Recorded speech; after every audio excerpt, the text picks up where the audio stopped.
চিয়াহীৰে লিখনি হে পাহৰ নানা ৰঙী জীৱনী সাথৰৰ শব্দৰে বুজনি ব্যাকুলতা জীৱনৰে গাঁথনি সময় ঠিকনা হেৰালে উন্মাদনা পদে খেদি ফুৰে সপোনৰ বাটেৰে উৰা মাৰে আধৰুৱা ক্ষণ বাৰে বাৰে আশাৰে ডিঙৰালো লহিয়ালে বেলি পদূলিতে হ'ল ফুট গধূলি বাগৰি বাগৰি সময় হ'ল ফুট গধূলি তল সদা শেৱালিত মন তুলসীৰ ফুট গধূলি ভগৱানে সকলো মিলাই থয় যিদৰে এটা সময়ত তই দিয়া সাহসখিনিৰ কাৰণে মই আজিৰ অনুজনী হ'ব পাৰিছোঁ তাই মোক ইমান অপমান কৰাৰ পিছত মই তাইক আকৌ লগ কৰিব যাওঁ মই জীয়াই থকাৰ কোনো অৰ্থই নাথাকিব এইবাৰ মই এটা নতুন জীৱন জীয়াম আৰু এনেকুৱা এটা জীৱন জীয়াই দেখুৱাম যে মোক বেয়া পোৱা মানুহখিনিয়ে মোৰ বদনাম আৰু সমালোচনা কৰি কৰি ভাগৰি পৰিব লাগিব তুমি ইয়াত মোৰ এফালে কাম এটা আছে তোমাৰ কি কাম আছে মই জানো পুলি এইফালে সাধাৰণতে কোনো মানুহ নাহে বিশেষ কিছুমান মানুহে ইয়ালৈ আহে তুমিওতো আহিছা মই মানুহ এজনক লগ কৰিব আহিছোঁ কাক তুমি বিচাৰি অহাৰ দৰে তেনেকুৱা কোনোবা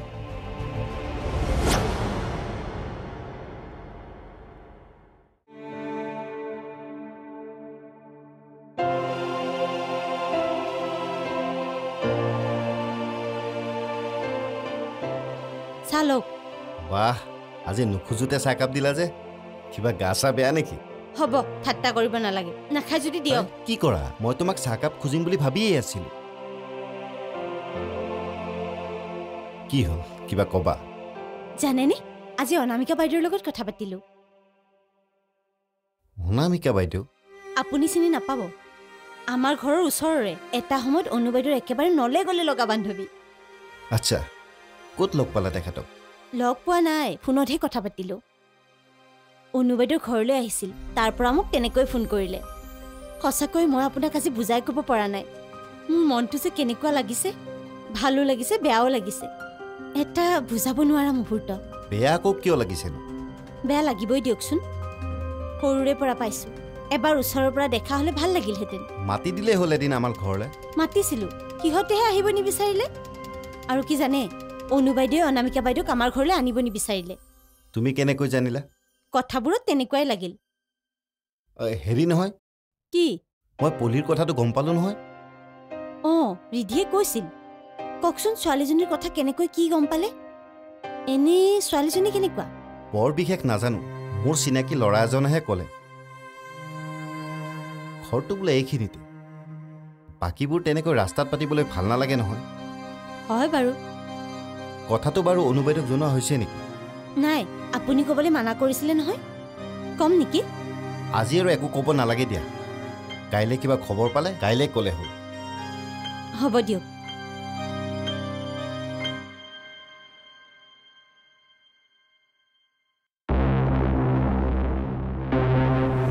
তই যিদৰে নিজৰ জীৱনৰ সাৰথি হৈ আগবাঢ়ি আহিছ ঠিক তেনেদৰে সন্তান দুটাকো আগুৱাই নিব লাগিব এতিয়া তোৰ হাতত তই ভবাতকৈও বেছিকৈ টকা সা সম্পত্তি আছে গতিকে তই তোৰ সুবিধাখিনি নিজে কৰি ল'ব পাৰ এইবোৰ চব খন্তেকীয়াও মোৰ আচল সম্পত্তি বুলিবলৈ মোৰ ল'ৰা ছোৱালী দুটাহে তই উকিলৰ লগত কথা পাত প্ৰয়োজন হ'লে কোৰ্টলৈও যা মুঠতে প্ৰিয়াংশু আৰু পাৰিজাতক তাৰ পৰা উলিয়াই আন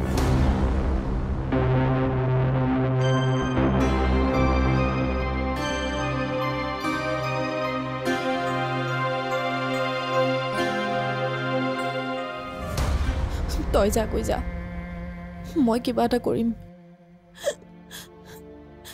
তই এনেকৈ ক'লে হ'ব জানো? তোক ইমান বছৰৰ পাছত এনেকৈ হঠাৎ লগ পাম মইতো কল্পনাই কৰা নাছিলোঁ। আৰু আজি তোক লগো পাইছোঁ এইটো অৱস্থাত। ব'ল আমাৰ ঘৰলৈ যাওঁ। এতিয়া কন্দা কটাখন নকৰিবিচোন।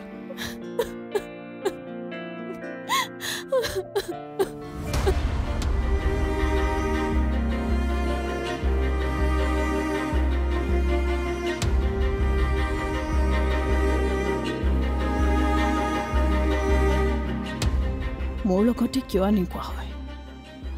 কিয় কিয় মই ভাল পোৱা মানুহবোৰক ইমান কষ্ট দিছা প্ৰভু? কিহৰ বাবে তুমি অনামিকাৰ দৰে হাঁহি ধেমালি কৰি ভাল পোৱা ছোৱালীজনীৰ লগত এনেকুৱা খেল খেলিলা?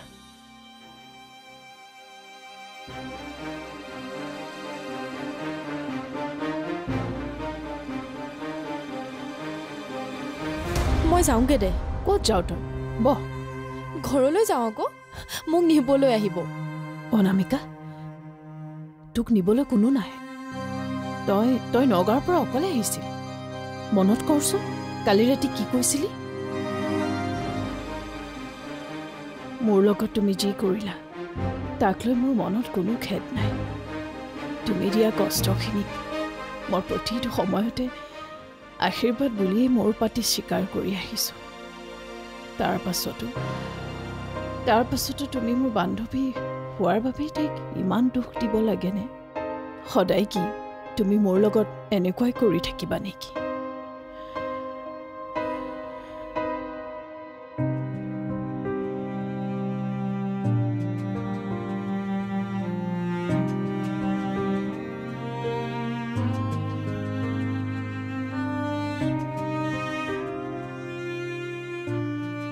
আৰু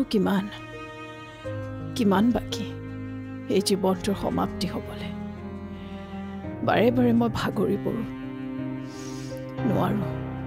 মোৰ নিজৰ মানুহৰ দুখ কষ্ট চাই থাকি মই নিজকে চম্ভালি থাকিব নোৱাৰোঁ। হয় মোক মাৰি নিয়া, নতুবা অনামিকাৰ দৰে মহিলা এগৰাকীক তুমি সুখী হৈ ৰোৱাৰ পথ দেখুওৱা। লাগিলে তাৰ বাবে তোমাৰ সংবিধানৰ প্ৰতিটো ধাৰাই মই মোৰ পাতি ল'বলৈ সাজু আছোঁ প্ৰভু, সাজু আছোঁ।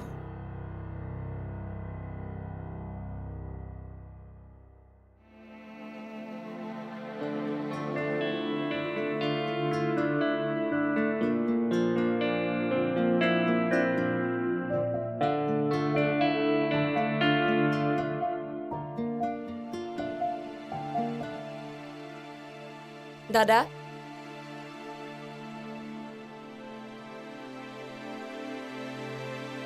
কি হ'ল? আজি যে এজনৰো খা খবৰ নাই। মানে তুমি কি খবৰ লোৱা কথা কৈছা? ডিনাৰৰ টাইম হৈছে। মই প্ৰায় 20 মিনিটমান তোমালোকৰ কাৰণে ৰৈ থাকিলোঁ, কিন্তু কাৰো যে দেখা দেখি নাই। আজি কি ডিনাৰ নকৰা? খাম ৰ'বা, মই অলপ নিজকে ৰিফ্ৰেছ কৰি লওঁ। কি যে হ'ব নহয়, এতিয়া তোমালোকৰ কাৰণে মই ৰৈ থাকিলেহে হ'ব। যোৱা, মাক নামাতা কিয়? এটা কাম কৰা, তোমালোকে খাই লোৱা নহ'লে। কি তুমি নোখোৱা? মোৰ ভোক লগা নাই পৰি, যোৱা তুমি মাক মাতা। মাক মাতিবলৈ মায়ে দুৱাৰখন খুলিবও লাগিব নহয়। হৈছে চাগে, একো মাত বোল দিয়া নাই। কি মাত বোল নাই? মই আজি পলিক লগ পাইছিলোঁ। তই পলিক লগ পালি, তাতে মই কি কৰিব লাগে? তই এটা কথা কচোন। কি কথা? পলিয়ে যে মা কালিৰ সাধনা কৰে, তই কথাটো জান নিশ্চয়। আগতে তাই মাজে মাজে মোৰ লগত মন্দিৰলৈ গৈছিল, কিন্তু তই কিয় সুধিলি? কাৰণ আছে। কি কাৰণ? মই তাইৰ বিষয়ে কথা এটা গম পাইছোঁ, গতিকে তই মোক সহায় কৰিব লাগিব। সহায়? তোক আকৌ কিহৰ সহায় লাগে? পলিয়ে মনে মনে তান্ত্ৰিক এজনক লগ ধৰি থাকে। কি নাভূত নাচুত কথাবোৰ কৈ আছ? তোৰ মূৰটো গ'ল নেকি? তন সদা শেৱালিত মন তুলসীৰ ফুট গধূলি, তন সদা শেৱালিত মন তুলসীৰ ফুট গধূলি, মোৰ ভোক লগা নাই পৰি যোৱা তুমি মাক মাতা মাক মাতিবলৈ মায়ে দুৱাৰখন খুলিবও লাগিব নহয় হৈছে চাগে একো মাত বোল দিয়া নাই কি মাত বোল নাই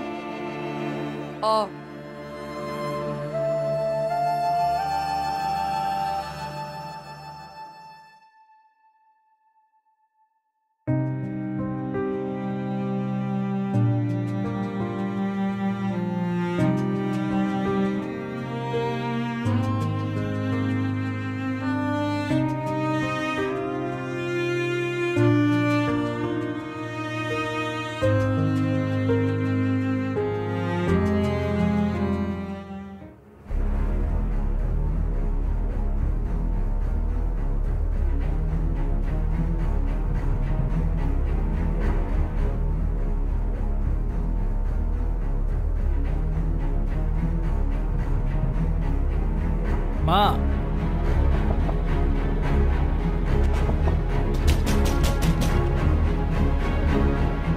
ও মা দুৱাৰখন খোলা নাই দেখোন মা মা খোলাচোন মা মা মা শুনিছানে মা দুৱাৰখন খোলাচোন মা মা দুৱাৰখন খোলা না মা শুনিছানে নাই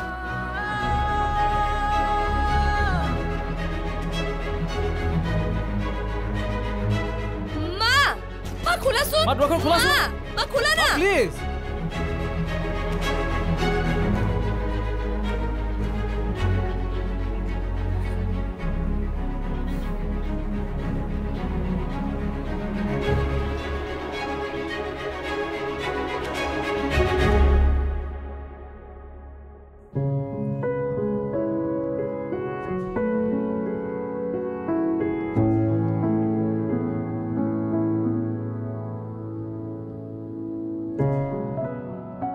মোক ইমান দৌৰাদৌৰিকৈ মাতি পঠিয়ালি যে শুনচোন মই আজি পলিক লগ পাইছিলোঁ তই পলিক লগ পালি তাতে মই কি কৰিব লাগে তই এটা কথা কচোন কি কথা পলিয়ে যে মা কালিৰ সাধনা কৰে তই কথাটো জান নিশ্চয় আগতে তাই মাজে মাজে মোৰ লগত মন্দিৰলৈ গৈছিল কিন্তু তই কিয় সুধিলি কাৰণ আছে কি কাৰণ মই তাইৰ বিষয়ে কথা এটা গম পাইছোঁ গতিকে তই মোক সহায় কৰিব লাগিব সহায় তোক আকৌ কিহৰ সহায় লাগে পলিয়ে মনে মনে তান্ত্ৰিক এজনক লগ ধৰি থাকে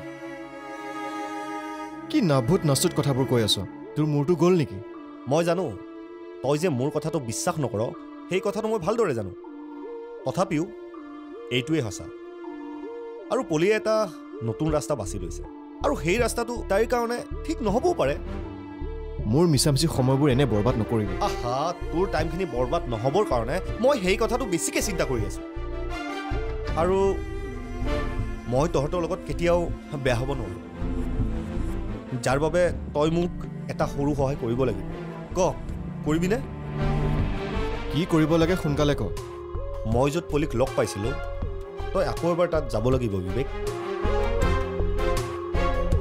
আনে কি মতলবত লোকৰ অনিষ্ট হ'বলগীয়া কাম কৰি আছে আমি সেইটো বিচাৰি উলিয়াব লাগিব বিবেক মানে তই এবাৰ প্ৰাইভেট ডিটেক্টিভৰ কামো কৰিবি ভাল জমাব পাৰ দে তই মই আহোঁ ঐ শুনচোন তই তাইক ভাল পাৱ নাপাৱ সেইবোৰ পাছৰ কথা এবাৰ অন্তত তাইৰ জীৱনটোৰ কথা ভাব বিবেক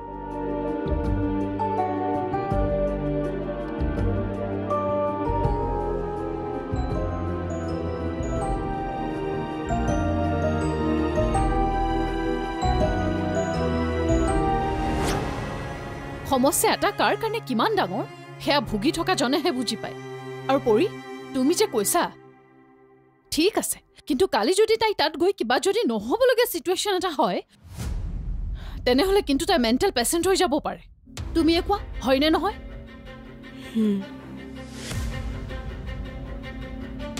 মা হ'ব দিয়া তুমি দেখোন খবৰলৈ থাকিবাই মানুহগৰাকী নহা হ'লে ঠিক আছিল দেই এনেই মানে মিছামিছি ইছু তুমি চব কথা তেনেকৈ নল'বাচোন আৰু তুমি বাৰে বাৰে অনামিকাৰ কথাটো কিয় নেগলেক্ট কৰি আছা তল সদা শেৱালিত মন তুলসীৰ ফুট গধূলি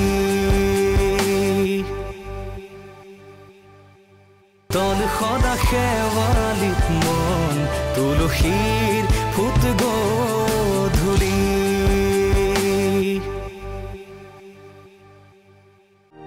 মা তুমি অনামিকা মাহীক অলপ বেছিয়ে চিন্তা কৰিছা তেওঁ ইমান বেছি একো হোৱা নাই নহয় যে তুমি ভাত পানী নোখোৱাকৈ থাকিবা বোলা নাখাওঁ মই ভাত আৰু ইছু মই কিহৰ কাৰণে ইমান চিন্তা কৰি আছো তুমি সেইটো বুজি নাপাবা অনামিকা মোৰ জীৱনৰ কাৰণে কিমান মূল্যৱান সেয়া তোমালোক দুজনৰ এজনে উপলব্ধি কৰিব নোৱাৰা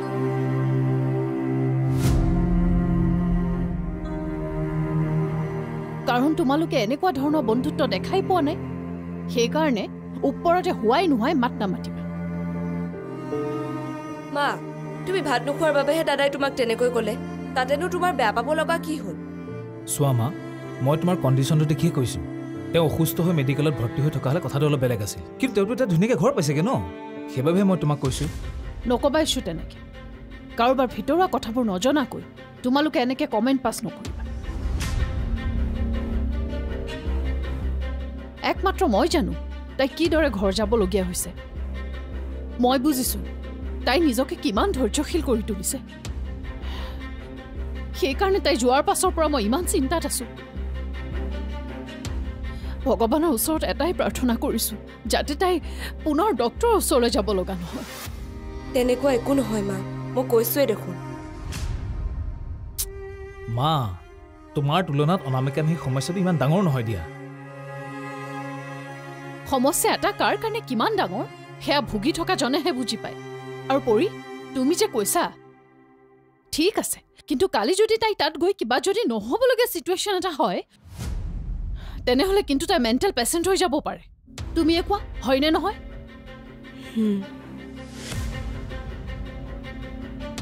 মা হ'ব দিয়া তুমি দেখোন খবৰ লৈ থাকিবাই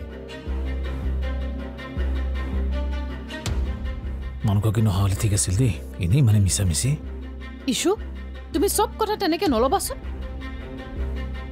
আৰু তুমি বাৰে বাৰে অনামিকাৰ কথাটো কিয় নেগলেক্ট কৰি আছা মই নেগলেক্ট কৰা নাই মা তুমি কথাটো নুবুজা কিয় বাৰু প্লিজ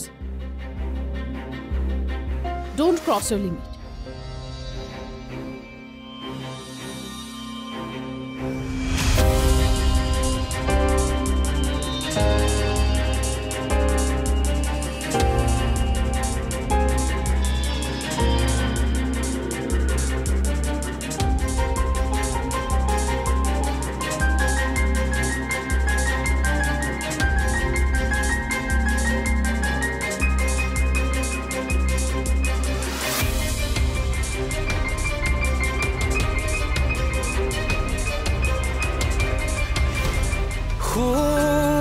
সৰকি সুহুৰি নামি আহে চনক জোনাকীত ৰয় থমকি আশাৰ ৰেঙনি ভাহে মনৰে কোঠালিত সময় ঠিকনা হেৰালে উন্মাদনা পদে খেদি ফুৰে সপোনৰ বাটেৰে উৰা মাৰে আধৰুৱা ক্ষণ বাৰে বাৰে আশাৰে ডিঙৰালো লহিয়ালে বেলি পদূলিতে হ'ল ফুট গধূলি বাগৰি বাগৰি সময় হ'ল ফুট গধূলি